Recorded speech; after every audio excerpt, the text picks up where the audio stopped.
Welcome, everybody, and welcome to Jason's Advocacy Corner. And I'm here today with Katherine, and I just want to let her introduce herself and tell us a little bit about herself. So, Katherine, go ahead.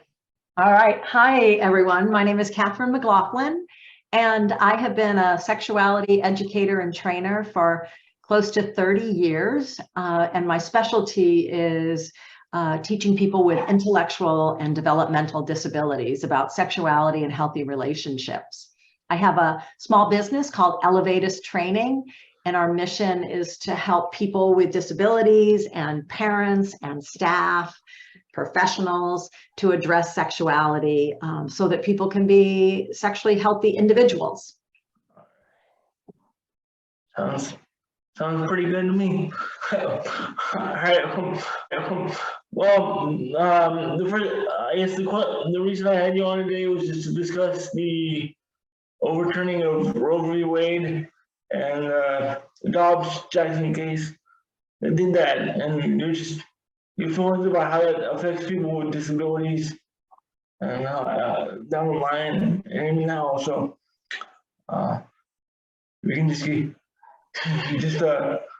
what your comments are on that. So. Yeah, well, with my work, the focus that I have is to prevent things from happening.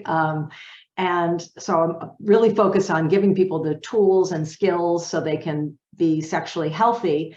And what we do know is that people with disabilities often are thought of as not sexual people, or oversexed, or removed from classrooms when the sexuality unit starts. So often don't have a lot of sexuality education and knowledge and skills.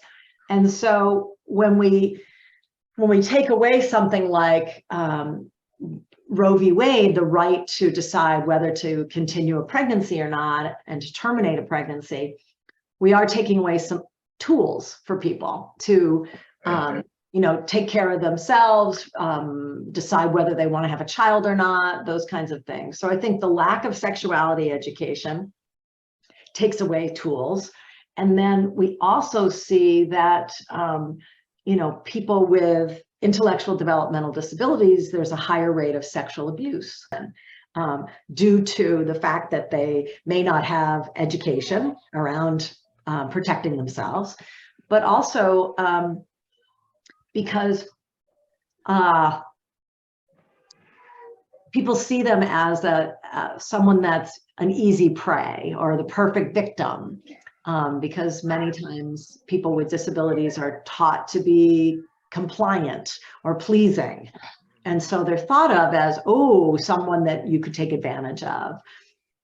So if we play that out a little bit more, let's say with the rates high, sometimes when people are taken advantage of, there's a pregnancy that occurs.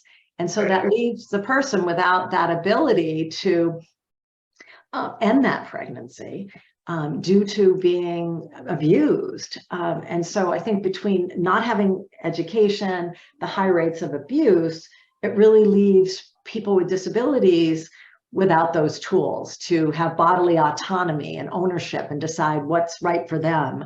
And so I think that's my thoughts about it, are that it's just taking away some tools that people have to live their full lives. I know there's another case, Roe v. bill that has to do with sterilization of individuals with disabilities. It's an older case that has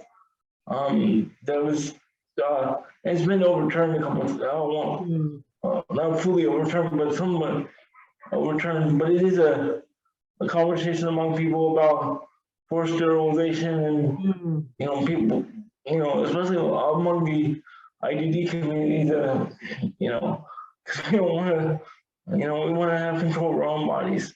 Right. So I was just wondering if you had any comments about that as well.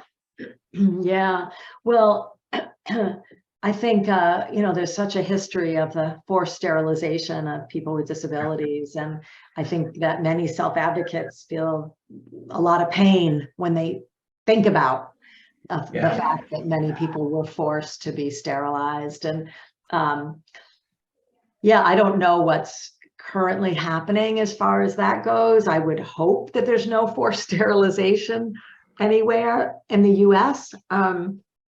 But you know, I don't have the data to know for sure, but I do know that sometimes parents are very worried about their child getting pregnant and may want to do that. But have had lots of conversations with parents around, you know, finding out what are they worried about. And then if they are worried, really, you know, the other option is to give lots of education about pregnancy and pregnancy prevention and how do you decide if you want to be sexual with another person and things like that versus forced sterilization.